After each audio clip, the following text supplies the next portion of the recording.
শুভ সকাল সবাইকে। মুড়ির আরেকটা ব্লগে আপনাদের অনেক অনেক স্বাগত জানাই। এখন 7টা বাজে। সকালের ব্রেকফাস্ট বানানো আমার হয়ে গেছে। মেয়ে স্কুলেও চলে গেছে। এখন তো এক্সাম চলছে, তার জন্য 7:30টার মধ্যে বাস চলে আসে, আবার 12:30টার মধ্যে স্কুল থেকেও চলে আসবে। আজকে তো ব্রেকফাস্টে আমি বানিয়েছি বেগুন ভর্তা রুটি, কিন্তু আমার খেতে ইচ্ছা করছে না, তার জন্য আমি একটু স্মুদি বানাচ্ছি। নিয়ে নিয়েছি 4-5টা খেজুর আর কটা বাদাম নিয়ে নিয়েছি, 10-12টা মতন। এগুলোকে গরম জলে 10 মিনিট ভিজিয়ে নেব, তাহলে দেখুন খুব সুন্দর ছিলকাটা হেঁটে যাবে।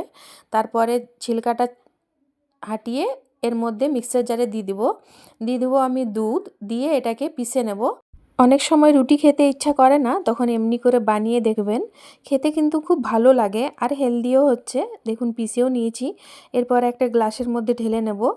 এরপরে চান টান করে পুজো টুজো করে রান্না করব। আজ তো সোমবার, আজকে কর্তামশাই বাড়িতেই আছে। আজকে রাঁচিতে ভোট, সেজন্য অফিস ছুটি আছে। তার জন্য বাজারে গেছে, বাজার থেকে কী নিয়ে আসে সেই হিসাবে রান্নাবান্না করব।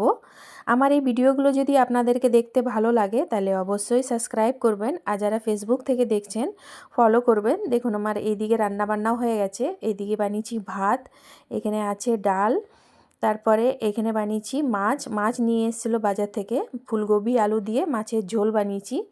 আর এদিকে বানিয়েছি আলু পোস্ত। দেখুন আলু পোস্ত খেতে আমার খুব ভালো লাগে। তারপরে এই সাইডে আছে টমেটো পোস্ত। আমার কর্তামশাই আবার আলু পোস্ত খায় না, ওই জন্য টমেটো পোস্ত।